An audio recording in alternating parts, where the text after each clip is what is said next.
వేస్తుంది అన్న, జర ఏమనుకోకుండా నన్ను మా ఇంటి దగ్గర దింపేయండి, లేకుంటే ఎక్కడ ఎక్కించుకున్నారు అక్కడనే దింపేసేయండి అని బతికిలాడి అన్నారు మేడం. ఏ టైం అమ్మా? ఏ టైం అవుతుంది అప్పుడు? నైట్ 8, 9 అవుతుంది మేడం.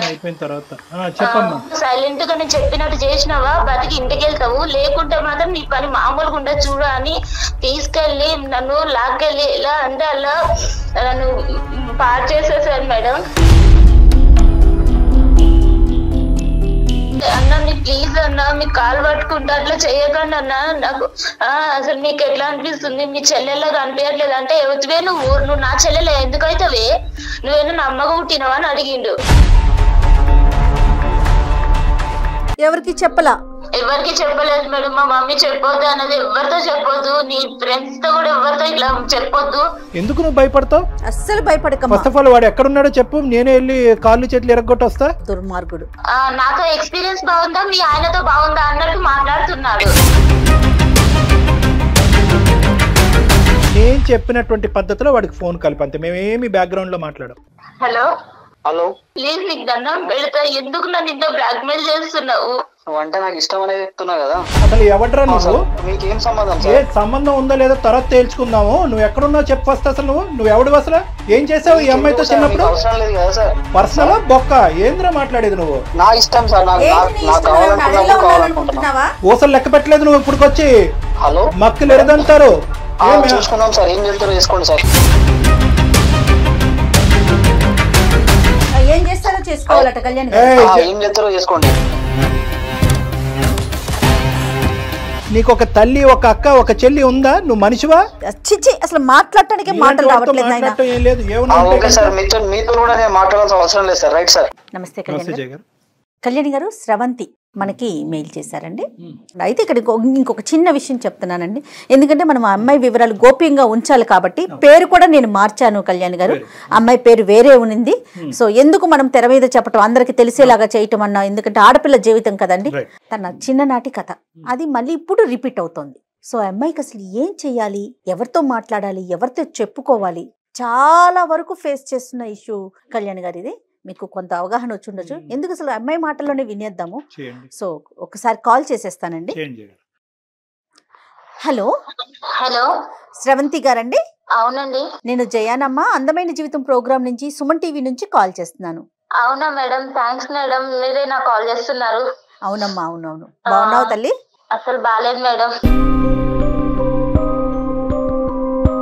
మాట వరుస చెప్పడానికి కూడా అసలు బాలేదు మేడం. అర్థమవుతోందమ్మా. అయితే నాతో పాటు డాక్టర్ కళ్యాణ్ చక్రవర్తి గారు ఉన్నారు స్టూడియోలో. ఒక్కసారి ఆయనతో మాట్లాడతాలి, నీకు మంచి సలహా ఇస్తారు. నువ్వే చెప్తావు నాకు చాలా మనసు ఊరట కలిగిందని. ఓకే? ఓకే మేడం, అలాగే మేడం. ఓకే అమ్మా, సుమా మాట్లాడు. చెప్పమ్మా, ఏంటి సమస్య? సార్ నా పేరు శ్రవంతి సార్. శ్రవంతి, నాకు ఎలాంటి ప్రాబ్లం ఉందంటే చెప్పుకుంటే తీరలేనంత ప్రాబ్లం ఉంది సార్. నిజంగా అసలు మీరు నాకు కాల్ చేస్తారు అనుకోలేదు, బట్ ఇప్పుడు మీరు కాల్ చేసి మాత్రం చాలా హెల్ప్ చేశారు సార్. చెప్పు సమస్య. నీ వయసు ఎంతమ్మా? 22 సార్. 22. చెప్పమ్మా సమస్య ఏంటో చెప్పు. మ్యారేజ్ అయిందా? సార్ నేను 9th క్లాస్ లో ఉన్నప్పుడు మా ఫ్రెండ్ ఇంటికి ఇట్లా కంబైన్ స్టడీస్ కోసం వెళ్ళేదాన్ని సార్. వెళ్తుంటే ఒక రోజు చాలా లేట్ అయిపోయింది. చాలా లేట్ అయిపోయిందని నేను వస్తున్నాను సార్. దారిలో వస్తుంటే ఎవరో ఫాలో అవుతున్నట్టు అనిపించింది నాకు. ఎవరో ఫాలో అవుతున్నట్టు అనిపిస్తే ఇంకా కొంచెం ముందుకు రాగానే ఒక ఆటో ఉంది సార్. ఆటో ఉంటే అతన్ని అన్న కొంచెం ఇక్కడ ఎవరు ఫాలో అవుతున్నట్టు కొంచెం భయంగా ఉంది, జర ఏమనుకోకుంటే కొంచెం నన్ను మా ఇంటి దగ్గర నింపండి అన్న అంటే, అవమ్మా నువ్వు నా చెల్లెలు లాంటిదాన్ని, నేను సేఫ్ గా తీసుకెళ్తానమ్మా అని నన్ను ఆటో ఎక్కించుకున్నారు సార్. ఏ టైం అమ్మా? ఏ టైం అవుతుంది అప్పుడు? నైట్ 8, 9 అవుతుంది మేడం. 9 అవుతుంది మేడం. తల్లి ఆటో ఎక్కించుకున్నారు. ఆటో ఎక్కించుకుని కొంచెం ముందుకెళ్ళగానే ఇట్లా టర్న్ తీసుకున్నారు. నేను చెప్పాను అన్న మా ఇల్లు స్ట్రైట్ కే వెళ్ళాలి, ఇట్లా మీరు లెఫ్ట్ తీసుకున్నారంటే లేదమ్మా ఇది షార్ట్ కట్, మీ ఇల్లు నాకు తెలుసు, నేను ఎప్పుడు ఇటు నుంచే వస్తుంటాను, నేను చాలా సార్లు చూసాను అన్నాడు. అన్నాక మేడం నేను కొంచెం అంటే నాకు అంత తెలియని కూడా తెలియదు మేడం, అట్లా ఆయన చెప్పింది నమ్మేశాను. సరే తీసుకెళ్తారేమో అనుకున్నాను. కొంచెం ముందుకెళ్ళగానే అన్ని చెట్లు వస్తున్నాయి, మొత్తము ముళ్ళు పొదలు అన్ని వస్తున్నాయి. అన్న నాకు మస్తు భయం వేస్తుంది అన్న, జర ఏమనుకోకుండా నన్ను మా ఇంటి దగ్గర దగ్గర దింపేయండి, లేకుంటే ఎక్కడ ఎక్కించుకున్నారు అక్కడనే దింపేసేయండి అని బతిలాడినా అన్నాడు మేడం.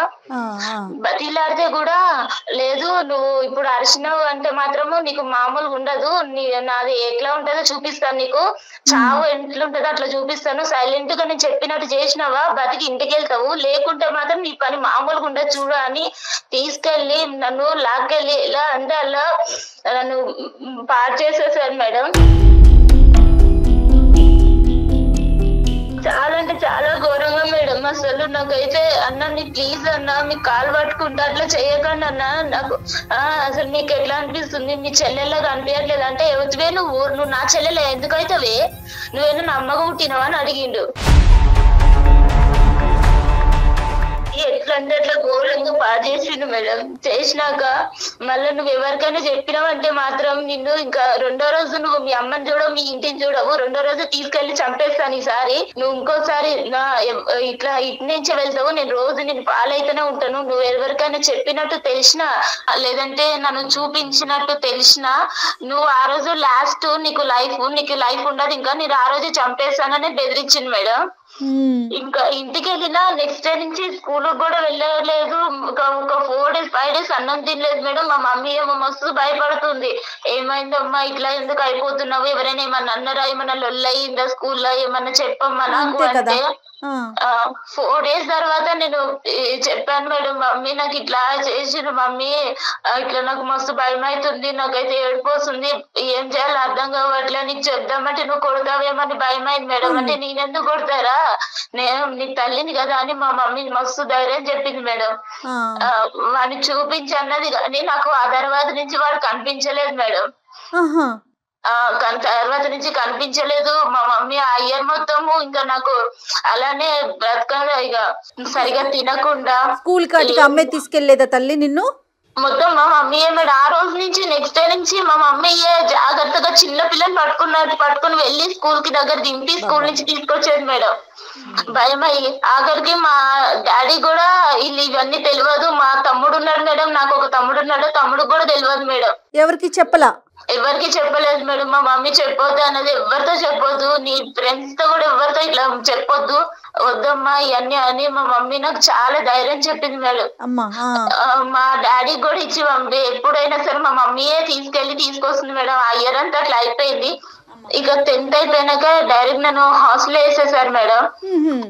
హాస్టల్ వేసాక ఇంకా డిగ్రీ వరకు కంప్లీట్ చేశాను. మా మమ్మీ నాకు ఇక డిగ్రీ అయిపోయాక పెళ్లి చేసుకుంది కానమ్మా, ఇంకా చదువు అయిపోయింది కదంటే, లేదమ్మా నాకు పెళ్ళొద్దు, ఏమొద్దు, నాకు అసలు ఇలా అయిపోయింది, వాళ్ళకి తెలిస్తే ఎవరికైనా తెలిస్తే మళ్ళీ తర్వాత అసలు మేడం చాలా అంటే చాలా అసలు అది నా మైండ్ లో ఎలా నాటుకుపోయిందంటే నన్ను అంత ఘోరంగా చేశారు మేడం వాడు ఆ రోజు.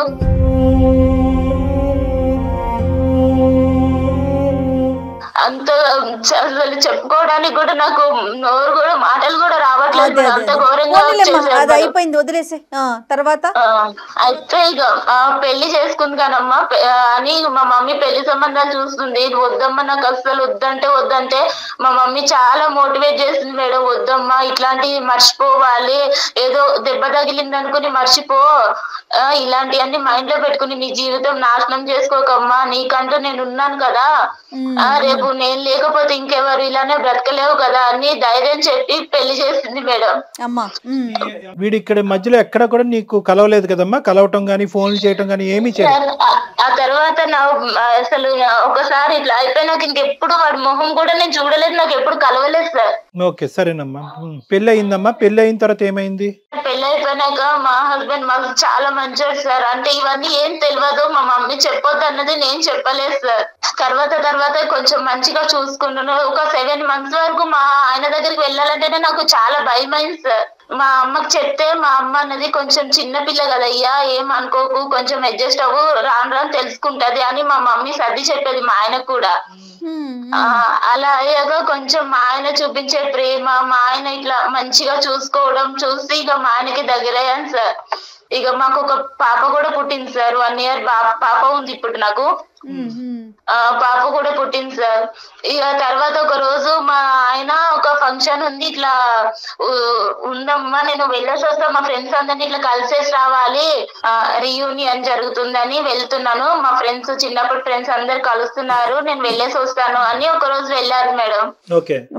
వెళ్ళాక ఇంకొక రోజు నైట్ వాళ్ళ ఫ్రెండ్ తీసుకుని వచ్చారు. ఆయనని చూడగానే సార్ నాకు అక్కడనే గుండె ఆగిపోయింది. అసలు నాకు చేతుల్లో చెమటలు పట్టేస్తున్నాయి, అసలు ఒళ్ళంతా వణికిపోతుంది. ఎందుకలా? నాకు 9 years బ్యాక్, నాకు 9th class లో ఉన్నప్పుడు నన్ను ఎవరైతే ఆటోలో తీసుకెళ్లి నన్ను పాడు చేశాడో వాడే మా హస్బెండ్ తో వచ్చాడు సార్, మా హస్బెండ్ ఫ్రెండ్ అని. ఇక వాడు నన్ను చూడగానే ఎందుకో సార్ ఎట్లా కన్నింగ్, ఎంత ఏదో సాడిష్ నవ్వినట్టు నవ్వుతున్నాడు.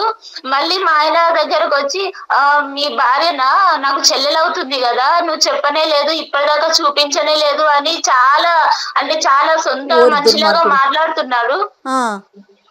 నన్ను చూస్తూనేమో ఇంత కన్నింగ్ గా చూస్తున్నాడు. నీకు అర్థమైంది?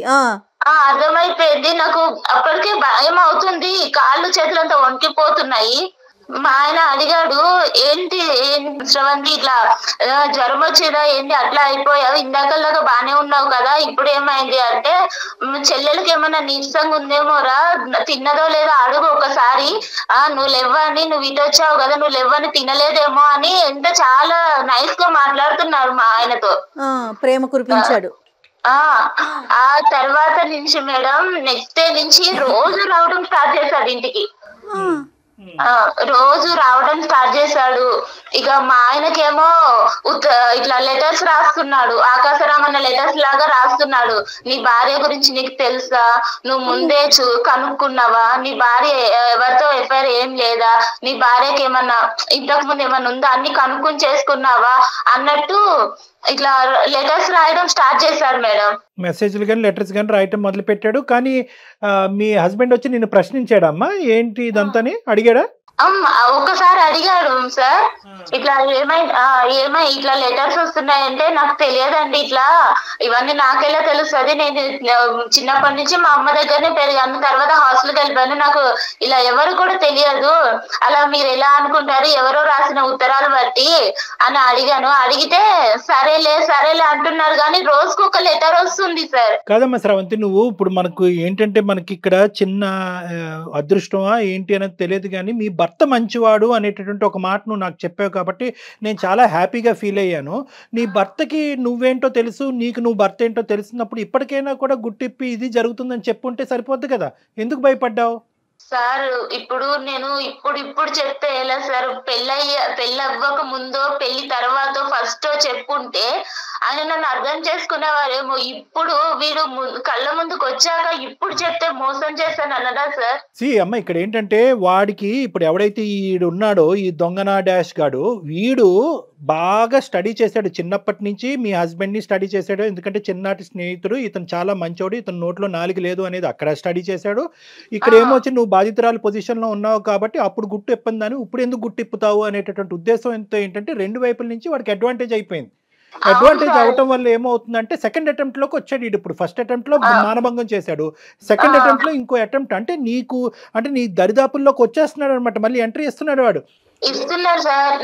ఆయన నాకు కాల్ చేశాడు, వాడు నా నెంబర్ మా హస్బెండ్ నుంచి తీసుకున్నారో ఎట్లా తీసుకున్నాడో నాకు కాల్ చేశాడు. చేసి ఏంటి బాగున్నావా, అన్ని మర్చిపోయావా, కొత్తగా మళ్ళీ నీకు కొత్త ఎక్స్పీరియన్స్ అవుతుందా అని ఎలా అంటే అలా చండాలంగా మాట్లాడుతున్నాడు. నాతో ఎక్స్పీరియన్స్ బాగుందా మీ ఆయనతో బాగుందా అన్నట్టు మాట్లాడుతున్నాడు. నేను చెప్పాను, మా ఆయనకు చెప్తాను నువ్వు ఇలాంటి పనులు చేసావంటే, అంటే ఒకసారి చెప్పి చూస్తా నేను కూడా అని బెదిరిస్తున్నాడు. అంటే వాళ్ళ ఆయనకు చెప్తానన్నా కూడా భయపడట్లా వాడు?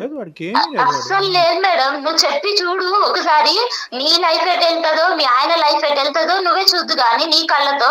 అతనికి పెళ్ళైనట్టు ఏమైనా తెలిసిందమ్మా ఈ ఆటో అతనికి? లేదు మేడం, నాకు అంటే నేను ఆ తర్వాత వాడు అట్లా చేసావు, నేను ఇంతవరకు కలవలేదు.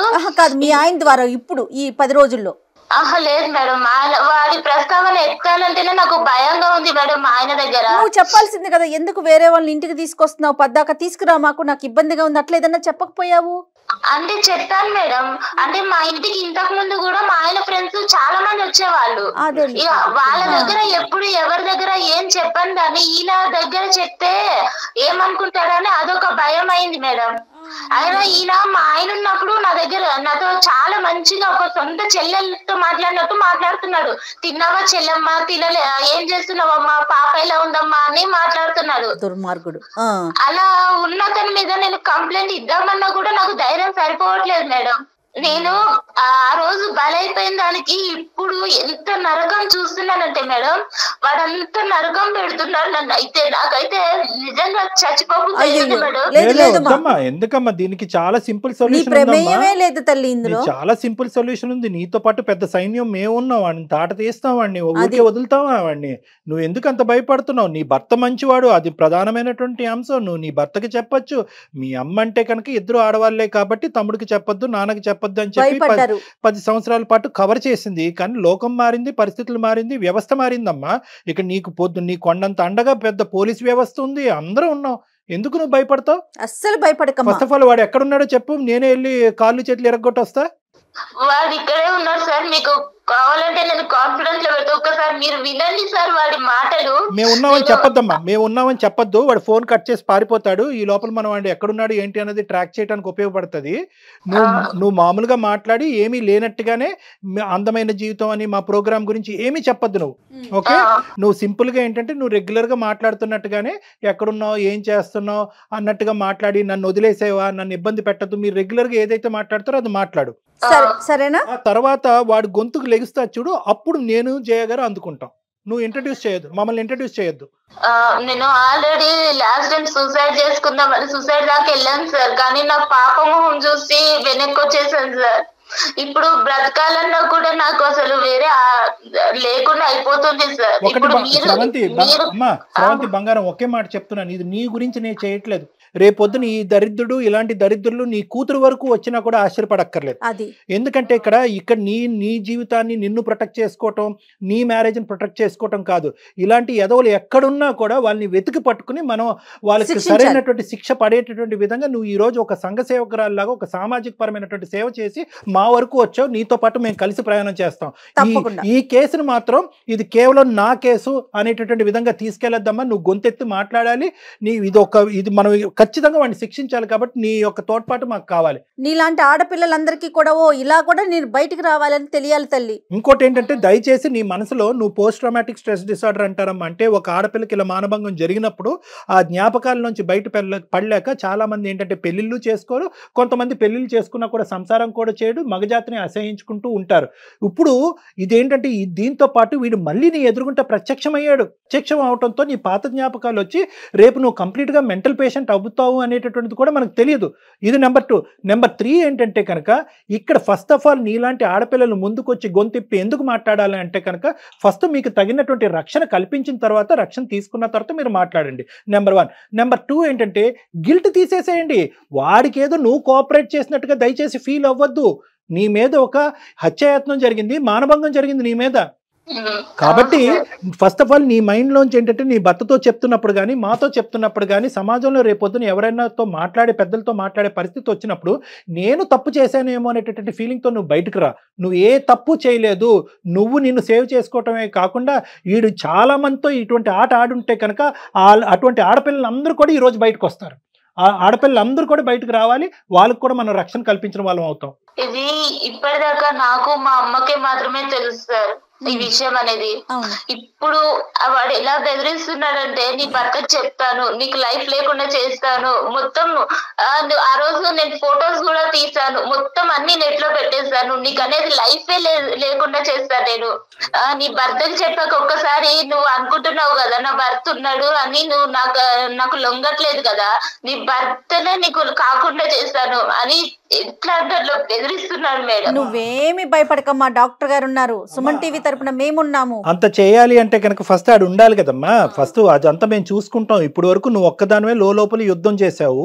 ఇప్పుడు మాకు చెప్పిన తర్వాత మేమేమి ఇలా చేతులు కట్టుకుని కూర్చోం కదా. మేము తీసుకోవాల్సిన స్టెప్స్ మేము తీసుకుంటాం కాబట్టి అవన్నీ ఆ భయాలన్నీ తీసి పక్కన పెట్టు. నీకు పూర్తి స్థాయిలో సంరక్షణ అనేది మా తరపు నుంచి ఉంటుంది. వాడిని ఎక్కడైతే శిక్షించాలో ఎలాగైతే లోపల పెట్టాలో అదంతా మేము ఆలోచిస్తాం. ఓకేనా? నేను చెప్పినటువంటి పద్ధతిలో వాడికి ఫోన్ కలిపి అంతే. మేమేమి బ్యాక్గ్రౌండ్ లో మాట్లాడాం. ఓకే సార్, అలాగే కలుపుతున్నాను సార్. కల్పమ్మ. వాడి పేరేంటమ్మా? వాడి పేరు శ్యామ్ సార్. శ్యామ్. కల్పమ్మ చెప్పు. ఇంతమంది పసిపిల్లల అబ్యూస్ కి గురవుతున్నారు కదా కళ్యాణ్ గారు. మన దగ్గరికి వచ్చింది హ్యాపీ రామమ్మాయిలు ఎంతమంది ఉన్నారు? మీరు మాట్లాడుతున్న వ్యక్తి మీ కాల్ ను హోల్డ్ లో ఉంచారు. బాధితులు ఎంతమంది ఉన్నారు? ఇటు ఫ్యామిలీకి చెప్పుకోలేరు. హలో హలో ఏం సంగతి? కాదు, నేను చెప్పేది ఒకసారి విను ప్లీజ్. నువ్వు నన్ను ఇలా ఏడిపించకు. ఇలా నువ్వు కాల్ చేస్తేనే నాకు హార్ట్ అటాక్ వస్తుంది, నాకు గుండెల్లో వణుకొస్తుంది. ప్లీజ్ నీకు దండం పెడతా. ఎందుకు నన్ను ఇంత బ్లాక్ మెయిల్ చేస్తున్నావు? నువ్వు చేసిన దానికి ఏ రోజైనా నేను బయట పెట్టానా? నేను వదిలేసాను కదా. ఇప్పుడు మళ్ళీ ఎందుకు నా లైఫ్ లోకి వచ్చి ఇట్లా ఆడుకుంటున్నావు? నువ్వు అంటే నాకు ఇష్టం అనేది చెప్తున్నావు కదా. నువ్వు ఏమని ఇష్టం అంటున్నావు? ఒకసారి పాడు చేసేసి నన్ను నా లైఫ్ అంతా పాడు చేసేసావు. నాకంటూ వెనక్కి తిరిగి చూసుకుంటే నువ్వు చేసిన అగాయించిన తప్ప నాకంటూ ఒకటి సంతోషం అనేది లేకుండా చేసావు. మళ్ళీ ఇప్పుడు నా భర్తతో నేను కొద్ది గొప్ప మర్చిపోయిన భర్తతో సంతోషంగా ఉంటే ఇప్పుడు మళ్ళీ నువ్వు నా లైఫ్ లోకి వచ్చి నా లైఫ్ నాశనం చేయాలని చూస్తున్నావు. ఏం అధికారం ఉందని చెప్పు నా లైఫ్ ని ఇట్లా ఆడుకుంటున్నావు? నా మీద ఇష్టం ఉంటేనే కదా నువ్వు ఇన్ని రోజుల పంట చెప్పకుండా ఉండేది. నేను ఇష్టంతో కాదు, నా తల్లి చెప్పిన మాట కోసం.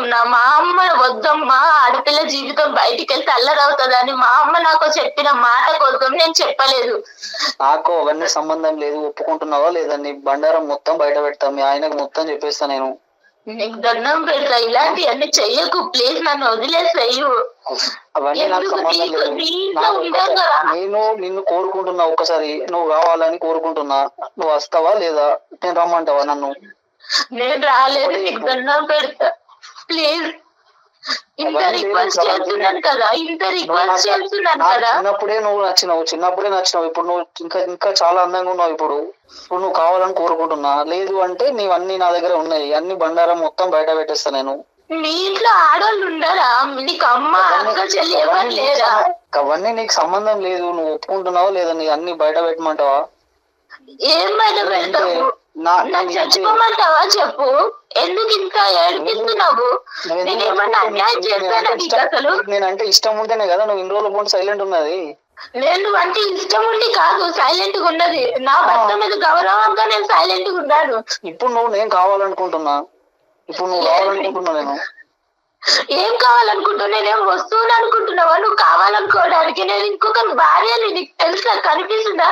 ఇంటికి వచ్చినప్పుడల్లా చెల్లెమ్మ అని పిలిచి నా భర్త ముందు నీకు అలా ఎలా మాట్లాడాలనిపిస్తుంది?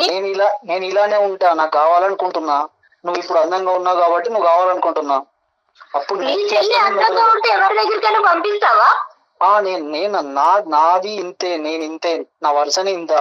నీకు ఇష్టం వచ్చినట్టుంటే సరిపోతుందా? వేరే వాళ్ళు ఇష్టాలు అర్థం చేసుకోవా? వేరే వాళ్ళ బ్రతుకులు నాశనం అయిపోతాయి అని ఆలోచించుకోవా? ఒప్పుకుంటున్నావా లేదా? ఒకటి చెప్పు ప్లీజ్. నీకు దండం పెడతా. నన్ను వదిలేస్తే ఏం ఒప్పుకోవాలి? నాకు భర్త ఉన్నాడు, పాపం ఉంది.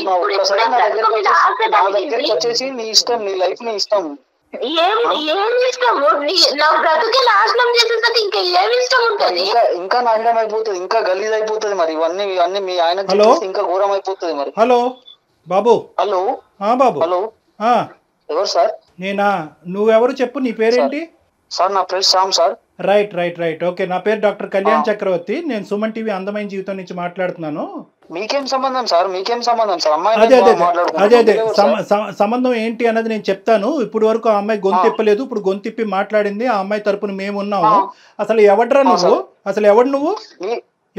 అసలు మీకేం సంబంధం? ఏ సంబంధం ఉందో లేదో తర్వాత తేల్చుకుందాము. నువ్వు ఎక్కడున్నావు చెప్పు ఫస్ట్. అసలు నువ్వు ఎవడు? అసలు ఏం చేసావు ఈ అమ్మాయితో చిన్నప్పుడు? అవసరం లేదు కదా సార్. పర్సనల్ బొక్క ఏంద్రా మాట్లాడేది నువ్వు? నీకెందుకు సార్? తన పర్సనల్. నీకేంటి ఏం మాట్లాడుతున్నావు నువ్వు? నువ్వు ఏం చేసావు ఈ అమ్మాయితో చిన్నప్పుడు? ఇప్పుడు ఏం చేస్తున్నావు? ఎంతమంది ఆడవాళ్ళు నీ లిస్టులో ఉన్నారు? ఎంతమంది ఆడవాళ్ళతో జీవితాలతో నువ్వు ఆడుకుంటున్నావు? ఎంతమంది ఆడవాళ్ళని మానభంగం చేస్తావు? ఎంతమంది ఆడవాళ్ళని బ్లాక్మెయిల్ చేస్తున్నావు?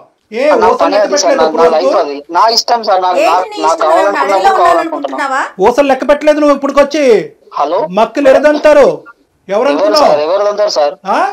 చూసుకున్నావా? చూసుకున్నావు. ఏం మాట్లాడుతున్నావు నువ్వు? చూసుకున్నాం సార్. ఏం చెప్తారో చేసుకోండి సార్. ఏం చేస్తారో చేసుకోవాలట కళ్యాణ్. ఏం చేస్తారో చేసుకోండి. నువ్వు ఎంతమంది ఉన్నారు? నువ్వు ఎంతమందితో ఇలా ఆడుకున్నావు అన్నది ఒక్కసారి నాకు చెప్పు.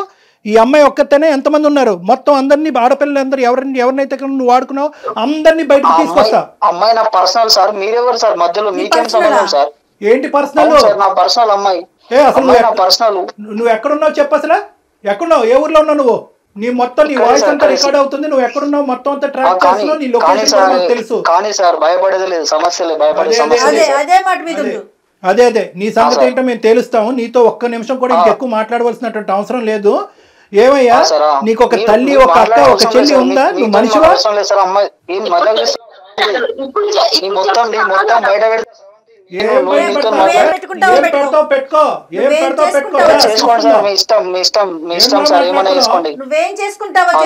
బయట పెడతావా? ఏం బయట పెడతారా? కాళ్ళు చేతులు ఉండాలి కదా నీకు, మెడ మీద తలకే ఉండాలి కదా నువ్వు బయట పెట్టాలంటే. చూసుకుందాం. చేసుకోండి సార్. మీ ఇష్టం. ఇష్టం ఉన్నాడు చేసుకోండి. ఏం చేసుకుంటారు చేసుకోండి. అది ఇప్పుడు దారిలోకి వచ్చి నీ పని చెప్తా ఉండు. అసలు నువ్వు ఫోన్ చేసుకోండి సార్. నీతో అసలు ఒక్క నిమిషం కూడా మాట్లాడటానికి లేదు. లొకేషన్ కూడా ట్రాక్ చేసాము. నీకు ఇప్పుడే పోలీసులు వస్తారు. నీకు నువ్వు ఎలా బతికి బయట పడతావో చూద్దాం. కాదు శ్యామ్, అసలు నువ్వు మనిషివేనా? ఉన్న బంధాలు విలువలు అన్ని ఇంత దిగదా చిచి అసలు మాట్లాడటానికి మాట్లాడటం ఏం లేదు. Okay sir. మీతో కూడా నేను మాట్లాడాల్సిన అవసరం లేదు సార్. Right sir. వాడేం మనిషి కళ్యాణ్ గారు? అసలు భయం కూడా లేదా మనిషికి? మేడం ఇప్పుడు వాడు ఏంటంటే ఈ అమ్మాయితో ఒక్కటే. శ్రవంతి నువ్వు లైన్ లో ఉన్నావమ్మా? పెట్టేశాడు కదా అతను. పెట్టేశారు మేడం.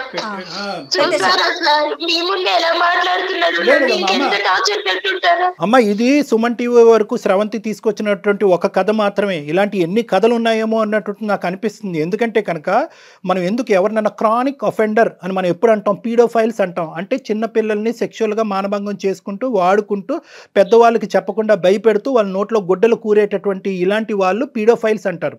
ఎందుకు వీడి గురించి ఇంత ప్రత్యేకంగా మనం ఈ రోజు మాట్లాడుకోవాలి? నాకు ఎందుకు అంత స్థాయి కోపం వచ్చిందంటే ఈ టోన్లో నేను ఎప్పుడూ మాట్లాడలేదు. ఎందుకంటే వీళ్ళందరూ చాప కింద నీరులాగా చాలా మంది ఆడపిల్లలతో కుటుంబ సభ్యుల్లోనే ఉండేటటువంటి ఎదవలు కొంత ఉన్నారు. ఈడంటే కనుక బయట ఎక్కడి నుంచో పరిచయం అయ్యి నీకు తెలిసి తెలియకుండా ముక్కు మొహం తెలియని వాడు ఆటో ఎక్కావు. నీలాంటి ఆడపిల్లలు ప్రధానంగా గుర్తుపెట్టుకోవాల్సినటువంటి ముఖ్యమైనటువంటి అంశం ఏంటంటే ఇటువంటి వాళ్ళు ఉంటారు. తస్మాత్ జాగ్రత్త. మీ ఎడం వైపు కుడివైపు ఎక్కడన్నా ఉంటారు. మీ కుటుంబంలోనే ఉంటారు. మీ స్నేహితుల మధ్యలో అన్నా ఉంటారు. స్కూల్లో అన్నా ఉంటారు. ఆటో డ్రైవర్లు రిక్షా డ్రైవర్లు లాగా ఉండొచ్చు. తస్మాత్ జాగ్రత్త అనేది ఈరోజు నీ ద్వారా మేము అందరికీ చెప్పేటటువంటి మెసేజ్. వీడిని ఎందుకు క్రానిక్ అఫెండర్ అన్నానంటే వీడు అప్పుడు తప్పు చేశాడు. ఈ మధ్యలో అంటే నువ్వు 9 సంవత్సరాలు 10 సంవత్సరాల పాటు ఏర్పడినటువంటి గ్యాప్లో ఎక్కడ కూడా వాళ్ళు మార్పు రాలేదు. ఎందుకంటే కనుక వాళ్ళకి ఇచ్చేటటువంటి బలం ఏంటంటే మీలాంటి ఆడపిల్లలు నమ్మి అక్కడికి వెళ్ళటం అనేటటువంటి ఒక బలం అయితే మీరు మీ తల్లులు ఏంటంటే ప్రాణభయాలతో పరువు భయాలతో ఏంటంటే ఇది గుప్పుట్లో పెట్టేసి ఇలా కప్పేస్తారు చూడు బయట ప్రపంచానికి తెలియకుండా. అది మీ వరకు మీకు న్యాయం అనిపించవచ్చు. ఏదో జరిగిపోయిందమ్మా వదిలేద్దామమ్మా పెళ్ళి అని చెప్పి పెళ్ళి అవ్వాలనేటటువంటి దాస్తారు చూడు, అది వాళ్ళ బలం. ఆ బలంతో ఏంటంటే ఈరోజు మళ్ళీ 9 సంవత్సరాల తర్వాత ఆడు మీ ఆయన్ని బాగా స్టడీ చేశాడు, నిన్ను బాగా స్టడీ చేసి మీ ఆయన దగ్గర మార్కులు కొట్టేసేటటువంటి విధంగా కొట్టేసి ఎక్కడా కూడా 0.5% పశ్చాత్తాపం కూడా పొందకుండా నిన్ను మళ్ళీ ఈరోజు మళ్ళీ ఇచ్చేయడానికి ట్రై చేస్తున్నాడు. సో ఇలాంటి వాళ్ళకి మనం ఎప్పుడు కూడా గుర్తుపెట్టుకోవాల్సింది ఏంటంటే మనం జాగ్రత్తగా ఉంటాం. రెండోది గొంతు విప్పి మాట్లాడటం. ఎందుకంటే ఇప్పుడున్నటువంటి వ్యవస్థలో అమ్మ ఏదో స్రవంతి ఇక్కడికి వచ్చేసి చెప్పేసింది అని పబ్లిక్ అందరికీ చెప్పేసి నీ ఫోటోలు ఇవన్నీ చూపెట్టడం జరగదు. అందు గురించే ఏంటంటే చాలా గోప్యంగా ఉంటుంది. ఇలాంటి అంశాలు కూడా చాలా గోప్యంగా ఉంచుతాం అనమాట. పోలీస్ వ్యవస్థ కూడా చాలా గోప్యంగా వస్తుంది. ఇన్వెస్టిగేషన్ చాలా గోప్యంగా ఉంటుంది. మీ పరువులు ఎక్కడికి పోవు. నువ్వు అవన్నీ దాచిపెట్టేసి ఈరోజు ఆఖరికి నీ ప్రాణాల మీద తీసుకొచ్చి నీ భర్తకు కూడా చెప్పనటువంటి పరిస్థితికి తీసుకొచ్చావు. అర్థమైందమ్మా? అర్థమైంది సార్. సో నీకు ఇక్కడ భయపడవలసినటువంటిది ఏమీ లేదు. వాడి లొకేషన్ ఏంటి, వాడు ఎక్కడుంటాడు ఏంటి మొత్తం ట్రాప్ చేసాం మనం, ట్రాక్ చేశారు మన వాళ్ళు. సో ఇప్పుడే ఇమీడియట్గా నువ్వు ఫోన్ పెట్టేసిన తర్వాత నువ్వు ఎక్కడుంటే చెప్తే కనుక మా వాళ్ళు నీ దగ్గరకు వస్తారు, నిన్ను మా దగ్గర తీసుకొస్తారు. ఇక్కడి నుంచి మనం పోలీస్ స్టేషన్కి వెళ్దాము, తగినటువంటి కంప్లైంట్ ఇద్దాము, వాడిని వెంటనే కటకటాలు వెనకతలు పంపించేటటువంటి ప్రయత్నం చేద్దాం. దీనికల్లా నువ్వు ధైర్యంగా ఉండాలి తల్లి, అదొక్కటే నువ్వు చేయాల్సింది, నువ్వు ధైర్యంగా ఉండాలి. నువ్వు మాట్లాడాలమ్మా, మాట్లాడాలి. అంతే కదా కళ్యాణ్ గారు? అలాగే సార్, అలాగే మేడం.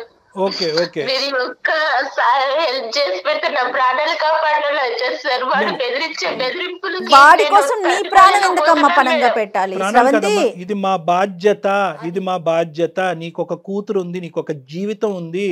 నువ్వు కూడా కొద్దిగా స్వార్థంగా ఆలోచించాలి. వాడెవడో ఎదవ వల్ల నువ్వు ఈరోజు ప్రాణాలు తీసుకోవాల్సినటువంటి అవసరం లేదు. ముందుకి రా, రాణి లక్ష్మీబాయి లాగా ఫైట్ చేయి. నీతో పాటు మేము ఉన్నాం ఖచ్చితంగా. సుమన్ టీవీ ఉంది, డాక్టర్ గారు ఉన్నారు, అందరం ఉన్నామమ్మా. వ్యవస్థలో ఉన్నాం మనమేమి ఎక్కడ మనుషులు లేని చోట కాదు ఉన్నది. ధైర్యంగా ఉండు, నువ్వు ధైర్యంగా ఉండు. నెక్స్ట్ ఏం చేద్దాం అనేది ఆలోచిద్దాం, సరేనా? నువ్వు అసలు నీకు ధైర్యమైన ఏంటంటే సుమన్ టీవీ అందమైన జీవితానికి నువ్వు ఎప్పుడైతే మెయిల్ చేసావో అప్పుడే నీకు ధైర్యం ఉన్నట్లే. ఓకే, అర్థమైందమ్మా? నువ్వు ఎక్కడ తగ్గద్దు, నువ్వు జాగ్రత్తగా ఉండు, తలుపులు వేసుకుని ఉండు, జాగ్రత్తగా ఉండు. మేము ఇప్పుడే ఏ స్టెప్స్ తీసుకోవాలో ఆ స్టెప్స్ తీసుకుంటాం. నీ లొకేషన్ షేర్ చేయమ్మా, నీ అడ్రస్ కూడా షేర్ చేయి, మేము చేస్తాం ఏం చేయాలంటే. ఓకే చేస్తాను సార్. ఇప్పుడు అది బెదిరించాలి కదా వాడు, ఇప్పుడు ఇంటికి వచ్చి ఏం చేయాలి? ఏం చేయడమ్మా, వాడు ఏమి చేయడమ్మా. మేము తక్షణమే నీ చుట్టుపక్కల ఉండేటటువంటి వాళ్ళతో కూడా మేము మాట్లాడతాము, పోలీసులను కూడా అక్కడ దగ్గరలోకి పంపిస్తాము. మొత్తం నీకు కావాల్సిన రక్షణ అంతా కూడా మేము ఇస్తాం, డోంట్ వరీ. వాడు ఎప్పుడైతే ఇప్పుడు డాక్టర్ గారు మాట్లాడారో అప్పుడే అతనికి అర్థమైంది, ఓహో ఈ అమ్మాయి ఎవరికో చెప్పేసింది అన్న విషయం అతనికి అర్థమైపోయే ఫోన్ పెట్టేశాడు. ఓకేనా? నువ్వేం భయపడకు తల్లి. మేడం చిన్న హెల్ప్ చేయండి మేడం, చిన్న ఒక్క సాయం చేయండి మేడం. చెప్పమ్మా, చెప్పు. ఈ విషయం నా భర్తకి నేను ఎలా చెప్పాలో నాకు అర్థం కావట్లేదు madam. Okay okay, don't worry అమ్మా, డోంట్ వరీ. ఆ పాత్ర కళ్యాణ్ గారు తీసుకుంటారు. భర్తకి అర్థమయ్యేలాగా కొంచెం చెప్పండి మేడం. తప్పకుండా. అన్ని జాబ్స్ కంటే ఈ రోజు మాకు పెట్టినటువంటి అన్ని జాబ్స్ కంటే ఈజియెస్ట్ ఉద్యోగం అదొకటే, అదే జాబ్. ఇప్పుడు మీ భర్తకి చెప్పడం చాలా సులభం. అది మా ద్వారా మేము టేకప్ చేసి ఇంత చేసేటటువంటి వాళ్ళు అది చెప్పడం. నీ పెళ్లికి కానీ నీ జీవితానికి కానీ ఎటువంటి డోకా లేదు. మీ భర్తకి సరైనటువంటి పద్ధతిలో మేము చెప్తాం. డాక్టర్ గారు ఎలా కన్వే చేయాలో అలా కన్వే చేస్తారు. ఓకే, సపోర్ట్ కూడా మనకు ఉంటది. ఓకేనా? నువ్వు ధైర్యంగా ఉండు. ఓకేనమ్మా, బాయ్ అమ్మా, టేక్ కేర్. Okay sir.